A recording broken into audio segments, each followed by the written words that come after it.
Très bien. Les bailleurs de fonds, que vous savez, les internationales, financières vont mettre de l'argent au Sénégal. Mais vous savez qu'il y a, pardonnez-moi, je ne découvre, je ne fais pas découvrir un secret, c'est connu. Il y a une enveloppe financière extrêmement importante qui était tenue à la disposition du Sénégal depuis plusieurs années et qui a été mise en veilleuse, enveloppe financière de l'Union européenne, justement pour le secteur agricole. Est-ce que ce n'est pas le moment de la réactiver, cette intervention de l'Union européenne? Sans doute. Donc ce qui vient de se passer va pouvoir sans doute aussi ouvrir les fameuses vannes financières dont a besoin le Sénégal. Mais je crois aussi que le Sénégal a les moyens lui-même, finalement, de dynamiser certains de ces secteurs qui ont été largement délaissés parce qu'on leur a promis des choses mirifiques. Attendez, les travaux pharaoniques qui ont englouti des milliards et des milliards n'ont rien amené aux Sénégalais, au quotidien en tout cas, notamment, n'ont rien en tout cas contribué à l'amélioration des conditions de vie des Sénégalais. Il y a des milliards qu'on a mis et de l'argent qui s'est baladé, pardonnez-moi, justement, Macky Sall a attendu, des sommes abyssales. Il est très attendu, Macky Sall, sur les urgences. Oui. Est-ce qu'aujourd'hui, Macky Sall peut, dès le premier mois de sa gouvernance, baisser les prix, permettre aux Sénégalais de manger à leur faim? Je crois qu'il faudra qu'il fasse quelque chose. Macky Sall n'aura pas d'état de grâce. C'est clair. Les Sénégalais sont acculés. On ne va pas dire attendons 6 mois, donnons-lui 12 mois. Les Sénégalais veulent tout de suite qu'on leur montre un peu ce qu'il en est. Vous savez, Wade a eu un état de grâce qui s'est poursuivi en 2000 parce que c'était un premier grand changement. Maintenant, les Sénégalais sont habitués et j'ai envie de dire que Mais certains réclament pour Macky Sall un état d'indulgence. Oui, je ne sais pas s'il faut l'état d'un... On ne peut pas être indulgent à l'égard d'un chef d'État qui a été élu démocratiquement, qui est légitimé par le suffrage universel. C'est lui qui doit en quelque sorte être indulgent et surtout qui doit être présent aux côtés de ceux qui l'ont élu. C'est-à-dire que c'est pas, on va pas aujourd'hui dire attendons, on va pas attendre des mois et des années. Hein. Il y en a qui font attendre et ils arrivent candidats à un deuxième mandat en disant j'ai pas fait ce que j'ai voulu faire, mais je le ferai la prochaine fois. Ça c'est terminé. Et je crois que la culture de l'alternance est aujourd'hui clairement comprise par les Sénégalais. Ça signifie que s'ils ne sont pas contents, ils le manifesteront. Et il faut aller vite. Hein. Les élections législatives, vous allez voir, je ne sais pas comment... Justement, elles sont prévues au mois de juin. Oui, est-ce qu'aujourd'hui, on va assister à ce qu'on appelle une recomposition de la politique au Sénégal? Il y a certains dinosaures, peut-être qui vont céder la place aux jeunes qui vont venir. Comment cela va se passer avec les législatives qui arrivent? Est-ce que Macky Sall doit aller en coalition législative ou bien est-ce qu'il doit aller avec son parti seulement? Vous savez parce que la besoin aussi d'avoir des vous avez raison. Vous savez que l'Alliance, je crois qu'il a dit qu'il fallait que cette Alliance aille de manière cohérente aux élections législatives. Ceci étant, jamais oublié que Macky Sall n'a eu que 25%. Alors s'il va avec un parti présidentiel seul, s'il va seul avec ça, il risque de ne pas avoir en tout cas la majorité dont il a besoin à l'Assemblée nationale. Vous savez, la démocratie, encore une fois, je crois que c'est important, Alassane, et on a souvent évoqué cela, c'est que la démocratie n'est parfaite qu'avec un bon fonctionnement des institutions, qu'avec un Parlement qui puisse véritablement jouer son rôle et ne pas être une simple chambre d'enregistrement. Alors pour jouer son rôle, il faut bien évidemment que ces élections soient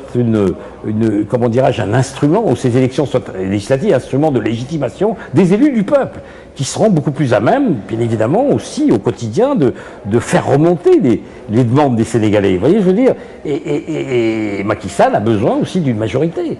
C'est pour ça qu'il va être extrêmement attentif à ces élections. Ces élections législatives qui, à mes yeux, devraient être reportées, parce que je crois que le dépôt des candidatures est prévu pour le 7 avril, c'est impossible. Une campagne électorale de ce type, en tout cas, qui est une campagne électorale dure. Ceci étant, il a gagné dans 10 départements. Quand on connaît le mode de scrutin, vous savez, une part de proportionnel au niveau national, la liste, et puis les députés au niveau départemental. Donc déjà, vous voyez, 10 sur 46, hein, c'est ça, il me semble. Donc ça fait quand même des députés. Est-ce que Macky Sall ne s'est pas retrouvé avec une cohabitation avec son ancien parti? Moi, le VS, non. À l'Assemblée nationale? Non, je crois que, franchement, sincèrement, je disais que c'est un discours inévitablement tenu par quelqu'un qui vient de perdre le pouvoir, et avec lui, bien sûr, beaucoup ont perdu beaucoup de choses. Vous savez. Mais il y a aussi la montée de la société civile, non? Oui, c'est ce que je veux dire. Non, mais je bien sûr. Alors justement, comment cette société civile, je suis le premier personnellement à m'en féliciter, puisque j'en fais au fond partie de cette société civile, donc sénégalaise, mais comment pouvoir exprimer sa sensibilité politique dans des élections législatives? Alors, est-ce que c'est les partis qui vont prendre justement des candidats puisés notamment dans l'espace public, dans cette société civile, ou est-ce qu'on va voir éclore des partis politiques, ou est-ce que sur le plan national, je ne sais pas très bien comment ça va se passer, mais c'est une donnée, vous avez raison de le souligner, fondamentale. Celui qui oublie qu'aujourd'hui on ne fait plus la politique comme avant, plus jamais les choses se seront comme avant, je le répète, franchement, Macky Sall est arrivé, mais la politique telle que la faisait Senghor, Abdou Diouf et surtout Abdoulaye Wade, c'est terminé. Terminé, des grands discours, des rodomontades parfois, disons les choses comme elles sont, du dernier président, tout ça c'est terminé et il me semble que ça finit par lasser les Sénégalais. C'est ce qui exprime justement le vote de rejet ou de défiance qu'il y a eu à ce scrutin présidentiel. Parce que 65% de la population électorale hostile au président sortant, c'est rare dans les annales électorales en général et les annales électorales en Afrique. Très rare. Il y a beaucoup d'attentes des Sénégalais. Oui. Macky Sall est attendu aussi sur le plan de la gestion de la bonne gouvernance. Comme les Sénégalais disent, surtout les audits. Oui. Les Sénégalais veulent que Macky Sall fasse le point de ce qui a été fait et ce qui n'a pas été fait. Est-ce qu'aujourd'hui vous pensez que Macky Sall doit auditer le pays? Je crois qu'il ne peut pas, on ne peut pas passer une éponge sur tout. Vous savez, il y a un pouvoir qui succède à un autre. Il y a un état des lieux à dresser. Dès l'instant où vous dressez un état des lieux, vous vous rendez compte qu'il y a peut-être des cadavres au fil là et là, donc il faut les exhumer, il faut les autopsier, j'en sais rien. Pardonnez-moi de donner cette image, mais c'est la vérité. C'est pas de dire on pratique la chasse aux sorcières, tout le monde se connaît au Sénégal. Donc la chasse aux sorcières en tant que telle, non. Mais lorsqu'il y a eu des graves manquements, justement, à la gestion financière, ils ne peuvent pas être impunis. C'est impossible à imaginer.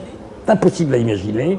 Et je pense que les Sénégalais, en sanctionnant électoralement Abdoulaye Wade, souhaitent sans doute aussi qu'on sache ce qui a été fait de l'argent des Sénégalais, à quel usage, pour quel profit, pour quel intérêt, pour quel programme de développement, etc. C'est ce qui est normal. Je crois que de chasse aux sorcières, il n'en faut pas. Mais pour autant, il est normal, il est même souhaitable, et ça sera certainement le cas, que le nouveau pouvoir, que Macky Sall, prenne tout simplement l'initiative de voir un peu ce qui a été fait. Il va sans dire, si vous voulez, que lui-même a été Premier ministre, donc ça ne veut pas dire pour autant qu'il faille dire, voilà, il a été Premier ministre, il est comment dirais-je, lui-même, finalement, comptable d'un certain nombre de choses.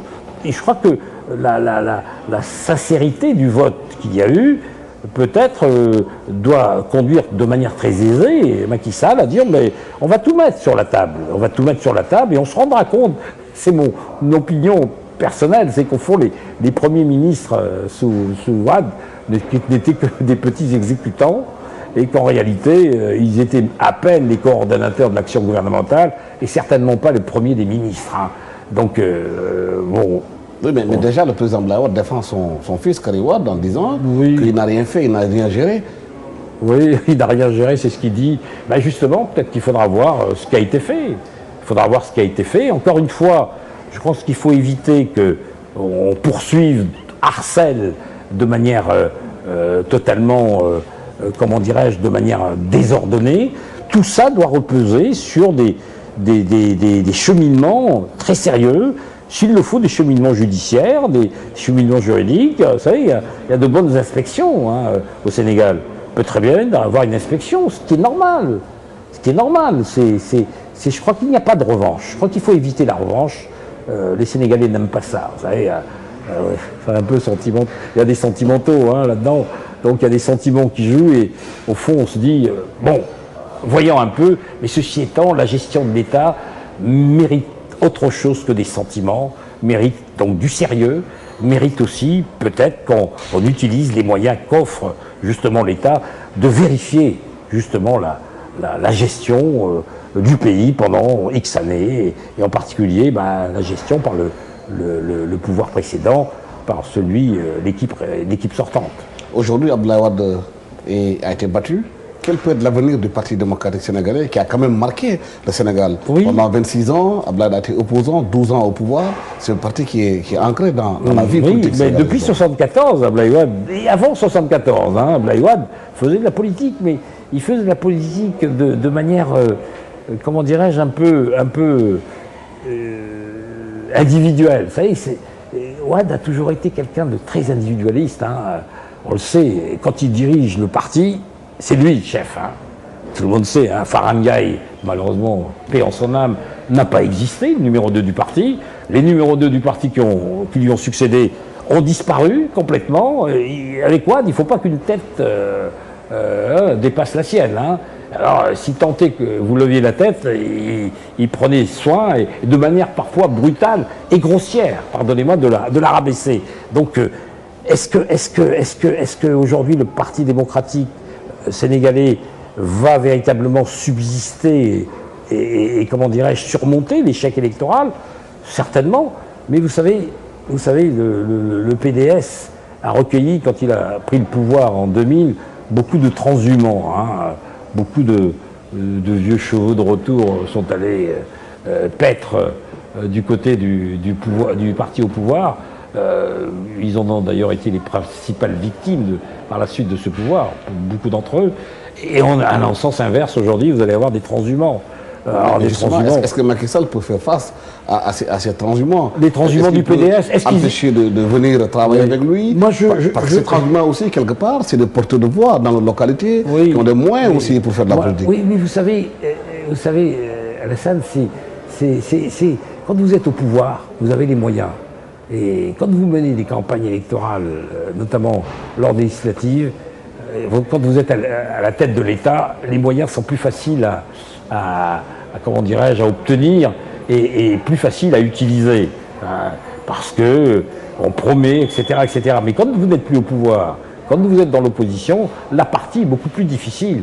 Le PDS aussi est marqué par la personnalité d'Abdoulaye Wade. Est-ce qu'Abdoulaye Wade, il le dit là aujourd'hui, mais est-ce que vraiment il dirigera le parti? Personnellement, j'en doute. Et je pense que le PDS va traverser une crise profonde, une crise identitaire, parce qu'il va lui falloir également tracer des perspectives autres que celles qui consistaient tout simplement à suivre son fondateur. Il faut bien que ceux qui sont au PDS aujourd'hui puissent trouver du travail, puissent faire quelque chose dans l'opposition. Il faut bien qu'ils vivent. Comment ils vont faire? Non, mais beaucoup d'entre eux, vous savez, beaucoup d'entre eux sont des fonctionnaires, étaient des fonctionnaires, beaucoup d'entre eux proviennent des professions libérales. Je pense aux ministres, ils se trouveront à ce... Il y en a beaucoup aussi qui n'ont jamais travaillé dans leur vie. Oui, ceux qui n'ont jamais travaillé, ils apprendront à travailler, mon cher. Donc, ils apprendront à travailler. La politique, c'est pas... On dit que c'est parfois un métier, mais la politique n'est pas un métier sûr. Il n'y a pas de sécurité de l'emploi en politique. Vous prenez vos risques. Et vous en obtenez beaucoup pendant le temps où vous êtes au pouvoir, vous risquez la dèche par la suite lorsque justement vous êtes versé dans l'opposition. Et c'est ce qui s'est passé avec les partis qui étaient au pouvoir. Vous savez, le PS, il y en a beaucoup qui étaient fatigués, qui ont tenu. Il y en a beaucoup qui, pour pouvoir gagner plus facilement de l'argent, qui ont quitté le Parti socialiste. Ils sont allés s'offrir, bien évidemment, moyennant quelques petites rétributions ou des grandes rétributions. Vous voyez, je veux dire, c'est que... Mais moi, ce qui m'intéresse, c'est même pas les allées-venues. Finalement, ces individus ou ces opportunistes, disons les choses comme elles sont, dans tel ou tel parti politique, mais vous avez quand même des gens qui ont des convictions politiques et qui appartiennent à certaines formations politiques. Je pense qu'il y en a certainement quelques-uns. Sauf que le PDS, son idéologie était une idéologie libérale, mais j'ai l'impression qu'il y a beaucoup de partis aujourd'hui qui se revendiquent de l'idéologie libérale. Alors peut-être qu'ils trouveront à se caser ailleurs. Moi, je pense que le PDS va être secoué par une crise d'identité très forte et une crise intérieure qui ne l'emportera pas. Il y aura toujours des résidus, mais qui ne sera plus du tout la force qu'elle a été quand même pendant les années de combat entre 1980, surtout 88 et 2000. Là, le PDS était très présent. Souvenez-vous que quand Abdoulaye Wade s'est présenté en 2000, il a fallu que ses compagnons politiques, ses alliés du pôle de gauche, aillent le chercher à Paris. Hein. Il était fatigué. Hein. Ils l'ont ramené, et il est arrivé avec son savoir-faire, parce que c'était un extraordinaire, pardonnez-moi l'expression, animal politique. Hein. Abdoulaye Wade, c'est pas n'importe qui. Hein. Et il avait charisme. Et donc, ceci dit, il a 15 ans de plus aujourd'hui. Vous savez, c'est pas facile. C'est pas facile. L'autre lecture qu'on peut faire du scrutin du 25 mars, c'est les consignes de vote qui ont été données par les marabouts qu'on appelle les marabouts périphériques, pas les khalifs centraux, qui ont vu que les consignes n'ont pas été suivies. Est-ce qu'on peut dire qu'avec cette élection aujourd'hui, c'est la mort de la consigne de vote? Non, pas de la consigne de vote. La consigne de vote des religieux, des faux religieux.